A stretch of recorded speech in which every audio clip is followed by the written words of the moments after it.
se o casamento for oficializado no cartório, né? Foi feito sem comunhão de bens. Aí, após um tempo, isso pode mudar. Exemplo, ocorreu o casamento, ambas as partes não tinham muito patrimônio, mas com o passar do tempo os bens foram aumentando. Como fica esta situação? Então, no cartório que você faz a certidão de casamento, oficializa o casamento, é a obrigação do cartorário, do tabelião, informar os tipos que tem de divisão do bem. Tá, mas assim, o que eu quero dizer aqui acho que o senhor já entendeu, eu tô atropelando você sem você responder, me desculpa. Não, tranquilo. É assim, por exemplo, eu não tinha nada. Eu casei sem comunhão de bens com a minha esposa e a gente não tinha nada. Entendi. De repente, assim, 10, 20 anos, hoje eu tenho um mega de um patrimônio. Certo. Só que eu casei sem comunhão de bens, vice-versa. Certo. E agora? Vou separar. No caso, se for separar, se for seguir a regra, o que é? Comunhão universal de bens. Se transforma, isso surge. O que acontece? Quando você casa, automaticamente já tem que ter um regime de bens, se caso houver uma dissolução, uma separação de vocês. Então, nesse caso, ela teria direito a 50% desse patrimônio que você conseguiu depois do casamento. Mesmo assim, mesmo que quando eu casei, eu não coloquei comunhão. Não quis nada. Se você não, digamos, você não falou nada pro cartorário. Olha, eu quero casar, chegou aqui com a minha esposa e tá, só isso. O cartorário vai colocar lá comunhão universal de bens, porque essa é a regra. Comunhão parcial de bens, na verdade. Mas se eu deixar claro na hora, eu não quero comunhão de bens. Porque a lei não permite essa hipótese. Olha. Exatamente, para evitar um tumulto. Eu não sabia disso. Não é permitido. Então, acho que mais gente não sabia disso. O tabelião, o cartorário, ele é obrigado a informar a comunhão de bens. Qual que vai ser?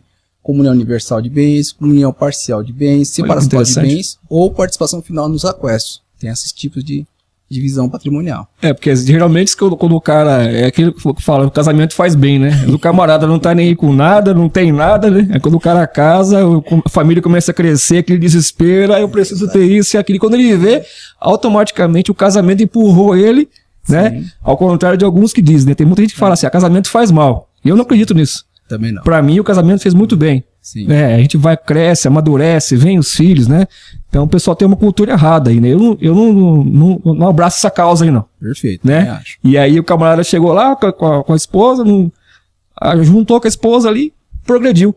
Então ele, mesmo assim, se ele tiver que separar, ela tem direito aos 50%. Tem direito. Não, isso é interessante, são informações assim, que são muito boas de trazer para o público, né? Que o pessoal não tá meio que ligado a isso daí, né? No caso de uma união estável, partindo de quanto tempo o parceiro ou parceira, né? Tem direito de divisão de bens. Então, quanto tempo? No caso, não tem um tempo específico. O que tem de julgados, o que também consta na nossa lei, até trouxe o artigo 1623 do Código Civil, diz que é um tempo razoável. Ah, mas o que é tempo razoável? 1 mês, 3 meses, 6 meses? Então o tribunal nosso, o Superior Tribunal de Justiça, entende como razoável uma faixa aí entre 3, 6 até 9. Por quê? Para ter a união estável, você tem alguns requisitos. O que é? Você tem que ter uma relação duradoura, pública e com vontade de constituir uma família. Então, certo. Se você tiver esses requisitos, você se torna o quê? É configurado a união estável. Ah, entendi. Entendi. Então, se tiver prova, na verdade, a pessoa tem que provar isso. Olha, eu vivi 1 ano, 6 meses... tanto tempo com o parceiro, com a parceira. Então, aí você está falando que ficou um tempo, tem direito, né? Esse mesmo direito, ele se aplica aos casais homoafetivos? É essa aqui. Exatamente, aplica-se sim. Esse que eu abri agora seria essa daqui. Exatamente, se aplica. Por quê? Hoje a lei não distingue as pessoas pelo sexo. Atualizou. Antigamente não era, mas atualizou agora. Atualizou. Já tinha antes, o que acontece? A lei não dizia escancaradamente, então o juiz começou a decidir.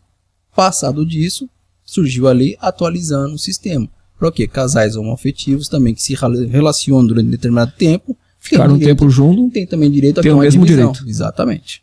Então, gente, se tinha alguma dúvida também se aplica. Então, tem direito também de correr atrás disso daí, né? Podcast.